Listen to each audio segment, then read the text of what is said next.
We're following breaking news on the tensions between Canada and the United States. U.S. President Donald Trump has abruptly reversed course on a new trade relationship between Canada and China.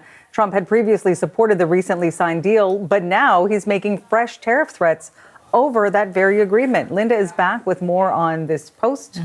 What do we know so far? Well, we know it now appears certain, coming out of the Prime Minister's trade trip to China and that widely well-received speech in Davos at the World Economic Forum, that President Trump has Canada in his crosshairs, posting this on social media.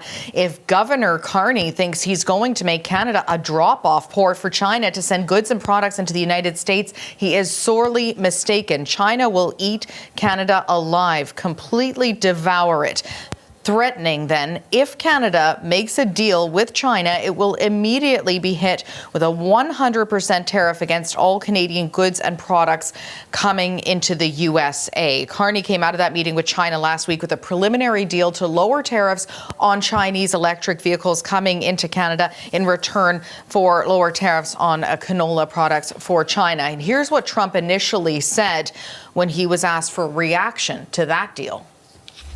Canada and China have just signed trade deals between the two partners. Well, that's okay. That's what he should be doing. I mean, it's a good thing for him to sign a trade deal. If you can get a deal with China, you should do that. So then, in the face of U.S. threats to take over Greenland, Carney gave a speech to the World Economic Forum in Davos on Tuesday saying the old world order is over and urging middle powers to unite.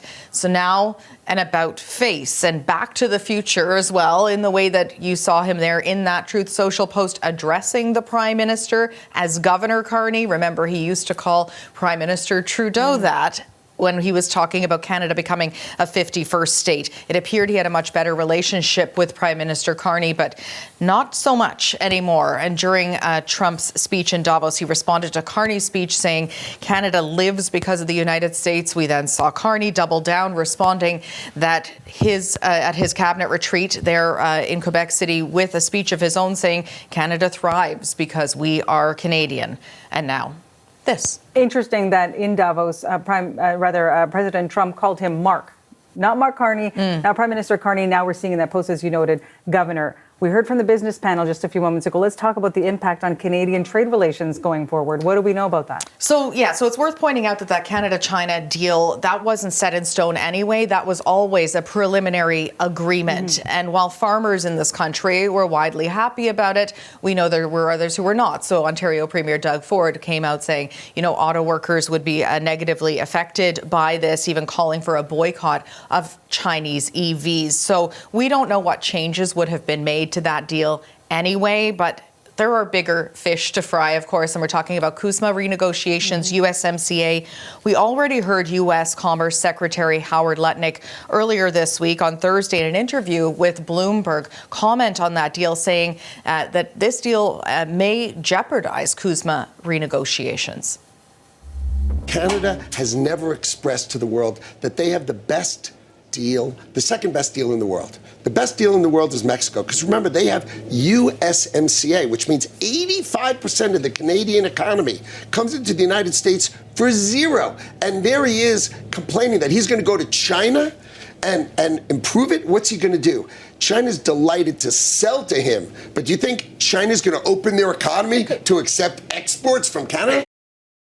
We've been told that Canada-U.S. Trade Minister Dominic LeBlanc is still scheduled for those CUSMA renegotiation talks. He should be going to Washington soon as planned, but now we'll wait and see what happens. All right. Thanks so much for this, Linda. And so for a closer look at what this could mean, we're now joined by Fen Osler-Hampson. He's a professor of international affairs at Carleton University, joining us from Ottawa this morning. Thanks for talking to us today. Great to be with you, Marianne. We just heard Linda's report. Quite the shift in tone and message from President Trump. What do you think is behind that? Well, there's that expression, here we go again. President Trump may see his 100% tariff threat as a warning shot, but I think it rests on a fundamental misunderstanding of what has actually happened between Canada and China. There's no free trade deal that's been signed or even being considered right now. The agreement that we signed with the Chinese simply restored the pre-tariff war status quo on select goods like canola and EVs.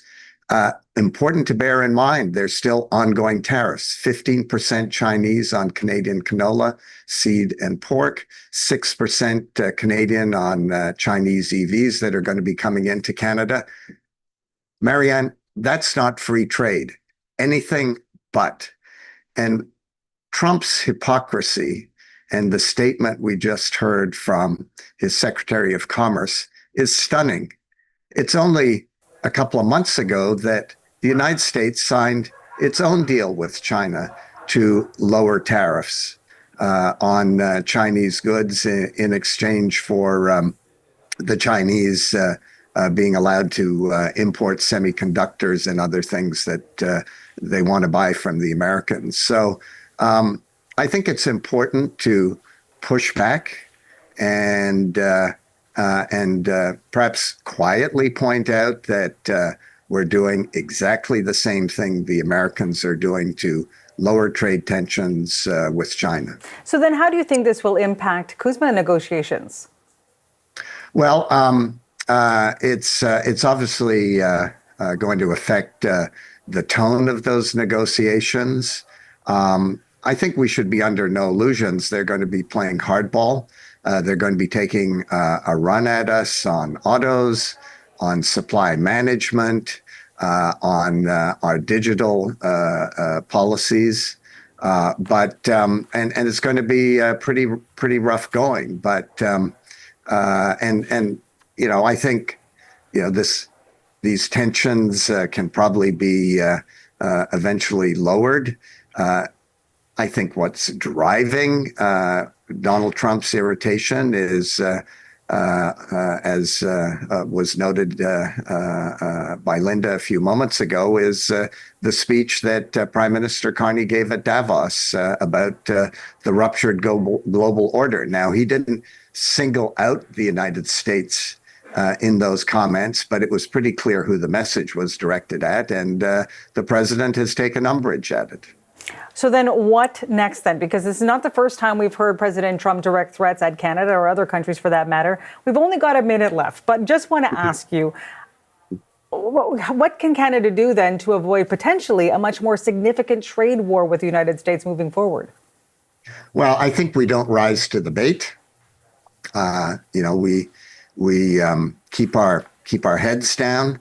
At the end of the day, it's Americans who are going to have to put the guardrails around their president, including Congress, including the 32 states for which Canada is their most important trading partner.